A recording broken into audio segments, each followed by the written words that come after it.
Hey, did you tell him? Come on, let's go. Hey, I see you met Branch.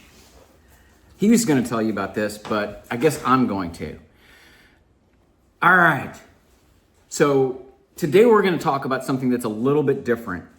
If these items show up on your balance sheet, it is time to stop making any kind of decisions using really all of your financial statements. Because if your balance sheet is wrong, everything else is probably wrong too. Okay.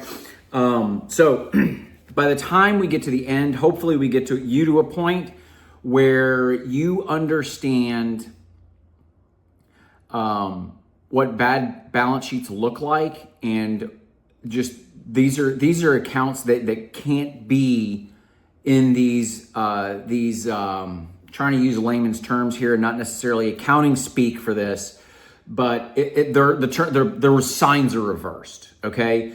Here for just a second, I'll use the accounting terms. If there is a balance that's supposed to be a credit and it's a debit, that's bad. Okay. If it's supposed to be a credit and it's a debit, well, that's bad. Okay. If you're looking at QuickBooks reports, an easy way to tell this is by going to the balance sheet, because almost all of the line items that are on your balance sheet should be reflected as a positive, okay? And there are some exceptions to that, and I'll talk about those, but when you run a balance sheet in your QuickBooks account and you see negative numbers, that should be a red flag. And again, I'll talk about the exceptions in a minute.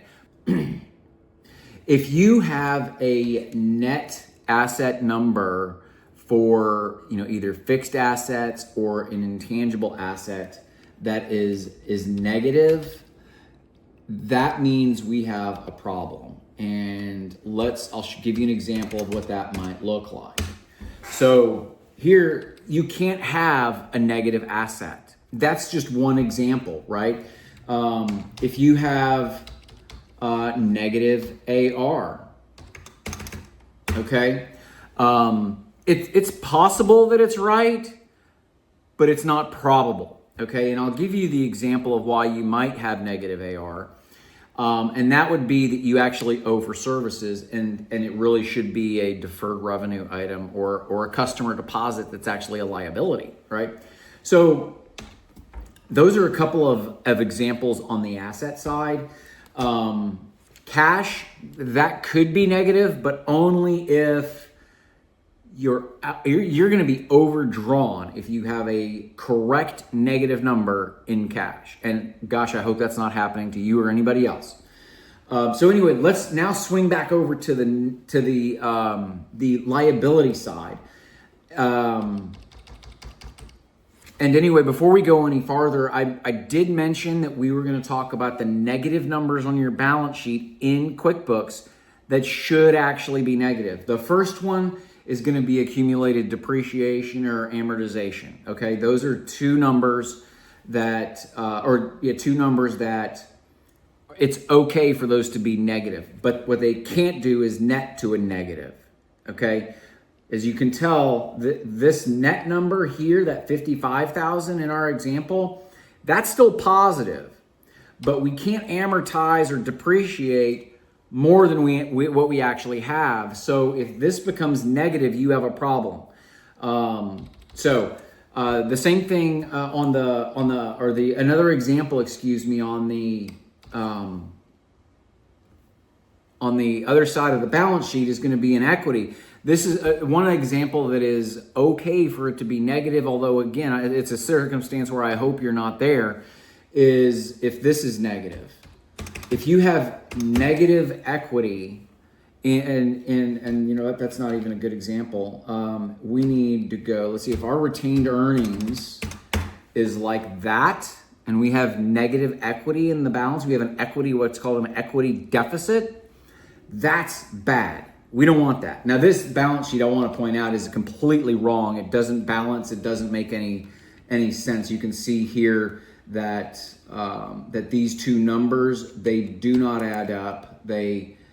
They must always equal, otherwise we're violating the equation. But for the sake of discussion of incorrect numbers on your balance sheet, they don't necessarily have to balance for our discussion here. Okay, but going back to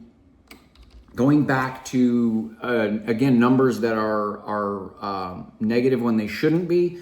Loans could be one of those. I've seen on occasion where we'll have a term loan balance that goes into the negative.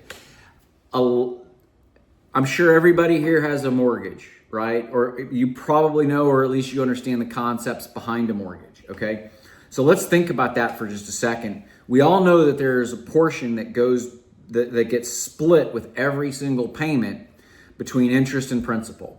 One of the most common mistakes that I see when I see DIY accountants and we're taking over for them is that they are applying the payments that are made from their business. 100% of that payment is getting applied to the loan, and they're not considering the interest part of it, okay? And if you do that long enough, basically what happens is that if you did that for the life of the loan and you fully paid off the loan, basically what you've done is you've got a negative balance on your balance sheet for that loan that represents the interest that you've paid over the life of the loan. And so that's another example. Others are going to be in the current liability section. Credit cards, those are never going to have negative numbers. Believe me when I tell you, it's going to be extremely rare for a credit card company to owe you money. Now, let's talk about a circumstance where maybe that is true, right? Because there's always exceptions to the rule. If you overpay and you haven't spent that balance that you've overpaid the credit card company, it is possible for you to have that. So the whole reason for this video is to really help you understand why there could be negative numbers, but for the most part, you're never going to see negative numbers on your balance sheet, with the exception of our accumulated depreciation or in our equity section.